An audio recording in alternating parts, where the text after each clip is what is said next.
Hi, I dropped off the face of the earth for like 2 weeks, but that's okay.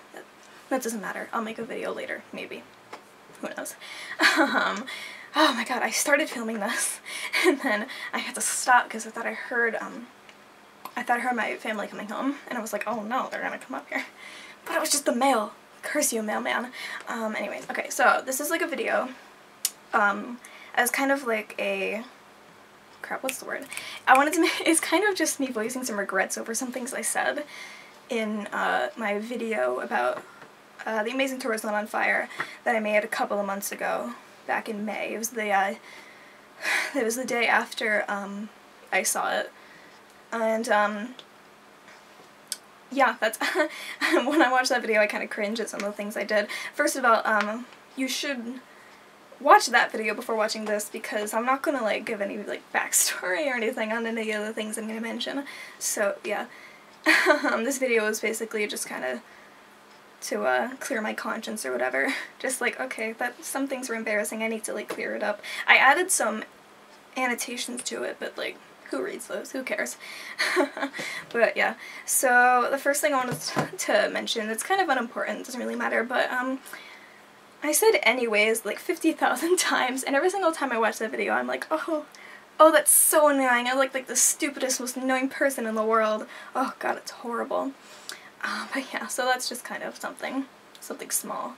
But then another thing is that, another thing that I just feel kind of stupid for saying, it was that I was talking about the capacity for Wang Theater, like the amount of seats that they have or whatever, and I was like, it's like either 30,000 or 3,000. It's not 30,000, that is a ridiculous number. Oh my god. The capacity is like 3,000, around that, and I feel so stupid for saying 30,000.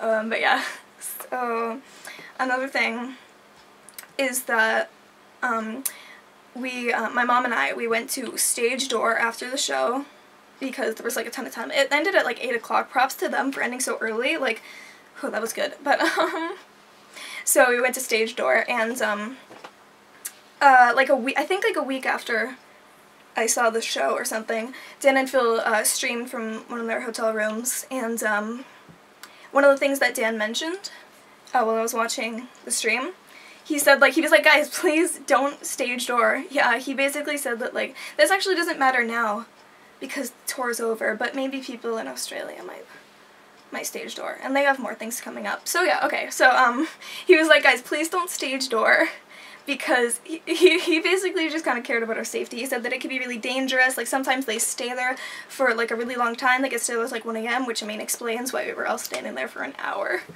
But and I don't know like the reasons behind any of that. I mean, that's all kind of up to them. I don't know why they'd stay there forever. I can't think of any reasons, but I don't know. It's their deal. But yeah, so just don't Stage Door. Don't do what I did. I mean, he was like, see, we were lucky that like actually I don't know if he said that or if it was just in my mind, but he was like, it's a good thing that we didn't stay there too late. But he was like, so don't hang out in like a... Wait, or maybe he did say don't hang... Okay, alright, I have memory problems. I shouldn't... Well, just go watch the stream. But yeah, so just don't Stage Door, because Dan cares about our safety. Another thing was, this isn't a regret thing, but I'm just like, but after, I've been scrolling through the Tumblrs and looking at all these people, I keep seeing like all these pictures of like their, I think it's like their bodyguard or something. It's one of the members of the staff, like I don't know if it's their bodyguard, but it could be, like security is basically it. And I'm just like, oh my god, I know that guy! Dude, I was standing there and I saw him when we were at, I keep looking out the window, darn it. I was like, oh my god, I know that guy. And I was like, I kept seeing him, and oh my god. They were calling him Drake, they don't know his real name. I was like,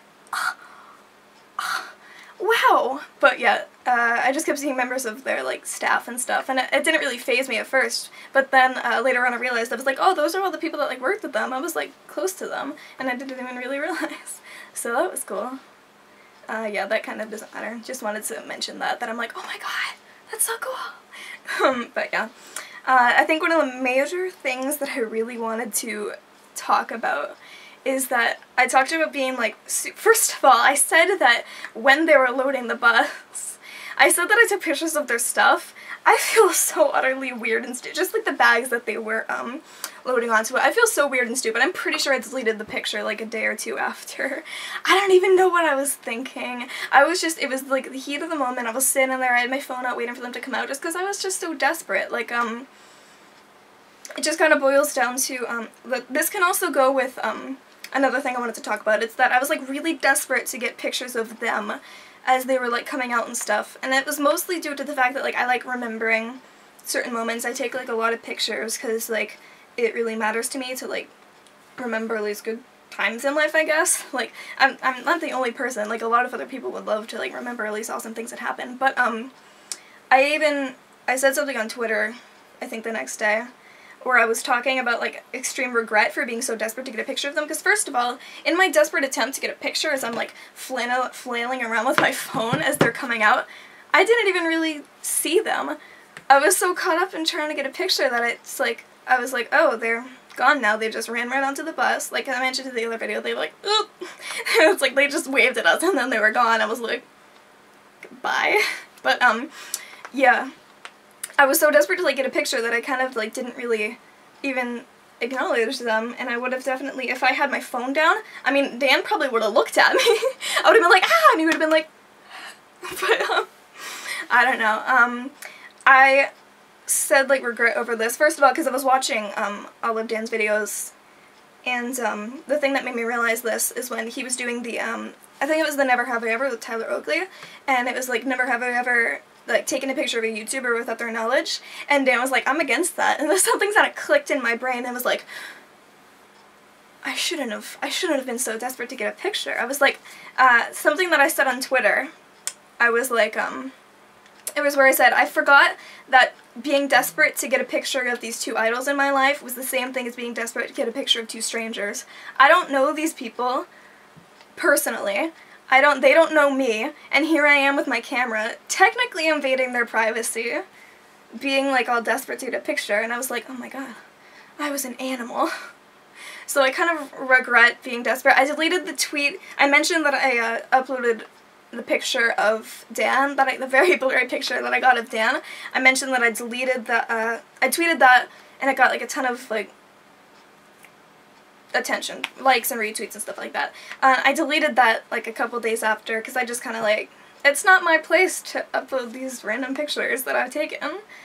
And I know that like so many people already retweeted and stuff, but I'm just like, I'm just gonna take that down. There's no point in keeping it up. I mean, yeah, so I deleted that. I deleted it off my phone and stuff. And yeah, I just kind of mainly felt kind of like that was not a good thing to do. Just stuff like that. I don't know what else to say about it. I feel like there's more. But yeah, so I feel bad for like being kind of creepy and so desperate to, oh my god, I'm just like shaking. Hollow nail polish, oh, it's not showing up. But yeah, I feel bad for, being, like, just being like that and like getting these pictures and stuff, and like I said, I deleted it and stuff. So that's basically all I really wanted to say about it. Just as some final words, I'm gonna reiterate, words are hard. I'm gonna reiterate about how much I enjoyed the show. It was literally the best moment of my life, possibly. And it was literally amazing. It was so wonderful. And I really wished I had gotten meet and greet tickets, but life is unfair. And yeah. I can't wait until the recording comes out, except I also can wait because I know as soon as I start watching it, I'm gonna burst into tears and cry the whole time. Oh my goodness, I'm not ready. I'm gonna be like, I wanna go back. But yeah, my hands look really pale compared to my face. It's so weird. I don't even wear foundation. Okay, anyways, okay, before this gets too long, I always ramble and stuff. I'm just gonna go now. Speaking of rambling, I'll probably upload a radish rambles tonight. I don't know. Who knows? Maybe. But yeah, so I'm gonna go. Hope this maybe cleared things up. I know probably no one cares about it, but I just kind of wanted to clear my conscience of some things I felt bad about for that video. And I think, sorry, my dog's barking, and I think that I said everything that I really wanted to say. So I'm gonna go now. Okay, goodbye. Have a very nice day.